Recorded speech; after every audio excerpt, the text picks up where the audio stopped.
দেখো আমি এখানে কি বলেছিলাম যে আমাদের 8 যদি টোটাল ইলেকট্রন হয় তখন হচ্ছে টেট্রাহেড্রাল, আর 10 যদি টোটাল ইলেকট্রন হয় তখন আমি কি বলেছিলাম টিবিপি স্ট্রাকচার।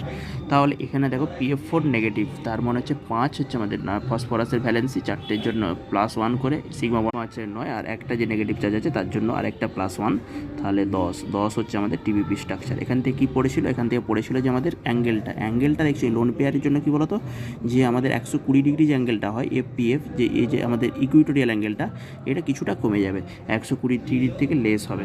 বোঝা গেছে? এটা দুরকম বন্ড দেখা যায়, যে এইগুলোকে বলা হচ্ছে অ্যাক্সিয়াল বন্ড, এইগুলোকে বলা হচ্ছে আমাদের ইকুইটোরিয়াল বন্ড। এগুলো অ্যাক্সিয়াল বন্ডের লেন্থটা বেশি, আর স্পেসটা যদি বলে তখন ইকুইটোরিয়ালের বেশি স্পেসটা।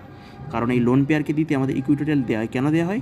কারণ এখানে লোন পেয়ারগুলোকে রাখা যেতে মানে ইকুইটোরিয়াল রাখতে পারা যায়, ওকে, কারণ এর স্পেসটা অনেকটা কি বেশি হয়। ঠিক আছে, দেখো তার ফলে হচ্ছে কি হচ্ছে এখানে দেখো তো, এবারে যদি ClF3, এটাও টিবিপি স্ট্রাকচার কেন দেয় গো? দেখো 7 হচ্ছে ক্লোরিনের হচ্ছে আমাদের ভ্যালেন্স ইলেকট্রন, আর 3টে ফ্লোরিনের জন্য কী বলেছি, মনোভ্যালেন্ট অ্যাটমের জন্য একটা করে কাউন্ট হবে 10 হলে কী হচ্ছে দেখো টিবিপি, 8 হলে টেট্রাহেড্রাল, 10 হলে টিবিপি। বারবার বলেছি। আর 6 হলে কী বলেছিলাম বলো তো, 4 আর 6 বলেছিলাম, 4 হলে লিনিয়ার আর 6 হলে ট্রাইগোনাল প্ল্যানার।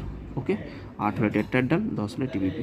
আর FClF তাহলে কত হচ্ছে এখানে 90 ডিগ্রি যদি আমি বলি, এটা লোন পেয়ারগুলো একটু তো রিফেল করবে, বন্ড পেয়ার লোন পেয়ার, সেই জন্য এই যে অ্যাঙ্গেলটা একটু হালকা 90 ডিগ্রি না হয়ে একটু কমে যাবে, কত হবে 87.5।